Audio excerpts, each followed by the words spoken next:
We are going to send it over to Freddy.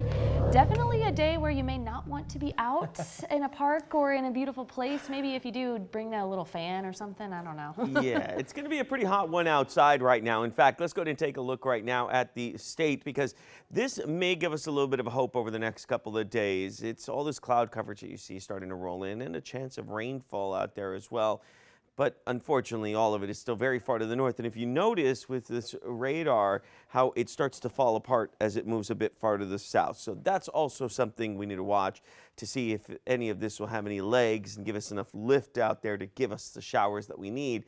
Most of us will remain dry throughout the day. And in fact, as I zoom in a bit more for the central Texas area, you can see not very much has popped up here whatsoever. A bit farther out around I-45, but within central Texas itself, it's pretty much minimal. Now, our best chance of getting any type of rain coverage will be between about 3 p.m. to about 7 p.m. And then we got to wait all the way to tomorrow for another chance of rainfall. But this will give us, I mean, the tiniest chance, but it's still there, keeping that within the isolated category. This is our HRRR model, and this is what I'm talking about. Look at what happens at around 4 p.m.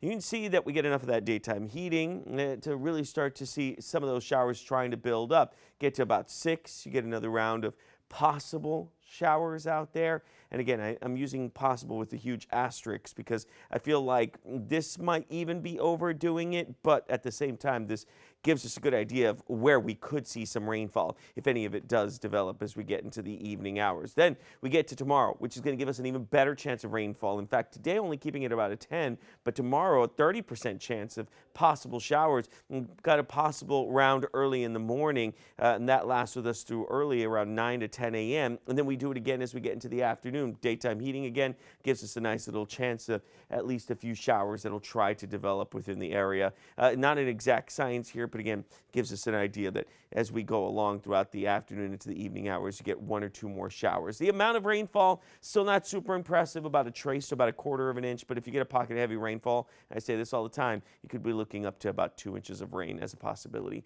Right now we're at 90 though, so any rainfall would be a welcome because look, I'm still anticipating us to possibly hit 104, but if enough cloud coverage comes in, we may have to drop that down just a bit. Here's a look at your 7-day forecast. Even with rainfall, I'm still putting us at 102 for tomorrow. But that front will hopefully make its way all the way through central Texas, dropping us down to 100 degrees, and we'll pretty much stay there through the beginning of next week. Hey, something really special about the tropics. Let's go ahead and send it over to Hannah Gard with a bit more info. Thanks, Freddie. Yeah, we're still mourning the loss of Dolly Parton, and weirdly enough, the next Atlantic name list, the name on the list is Dolly, and this is established many years ago. We cycle through the name list every 6 years, but it just so happens that our next name is Dolly.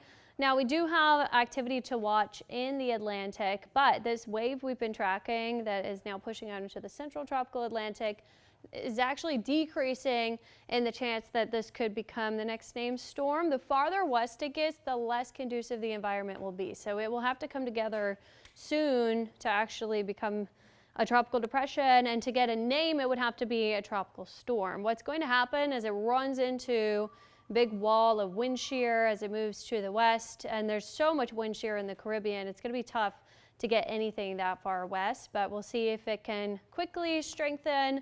If not, that long-range time frame is going to be difficult for tropical formation. And then in the eastern Pacific, there is a lot happening. We have 3 different areas to watch for tropical formation.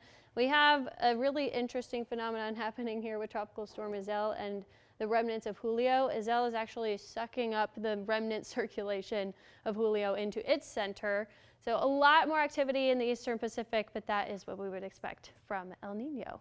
We'll have more KXAN after the break.